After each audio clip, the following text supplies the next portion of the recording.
So the historist perspective of reading Revelation reads Revelation as a history of the church. They read Revelation 1:1 that says that instructs John to write about the things that must soon take place. And so they put that as a marker, as a stamp, and say, hey, these are the things that are about to take place in the first century.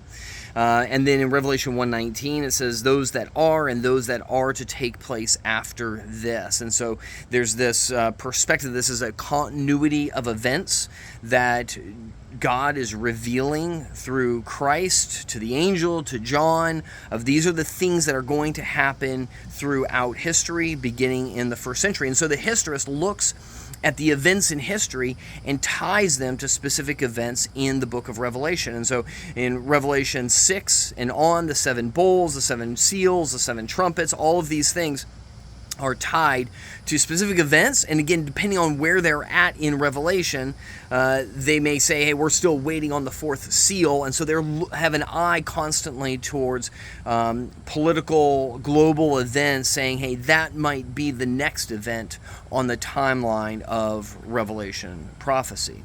And so this is how they read through it. And they would read that we are stopping short of Revelation 20, chapter 20, verse 2, when Jesus returns. And so they would stop short of that because they don't believe that Jesus has returned yet. There's no historical event for that from their perspective.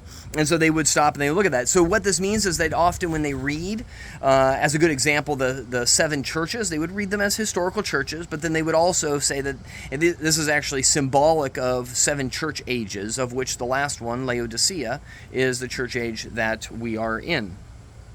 Some historists believe that Jesus will return to establish the millennial kingdom, and that's what's going to happen next. Others would believe that Jesus will come back and rapture the church before the tribulation, and then he'll come back a third time to reign in the millennium. But either way, historists are kind of differ based upon their view of the millennium necessarily. And again, these are the interpretive lenses that feed into how you interpret the different events in Revelation. And so they will typically take a spot somewhere in chapter 6 through 20 and say, hey, this is where we think we're at, and here's the historical events that have occurred that have informed this, even so much to say, hey, here's the beast, here's the Antichrist, and you will often hear them describe events and people like that as indicators of where we are at in Revelation.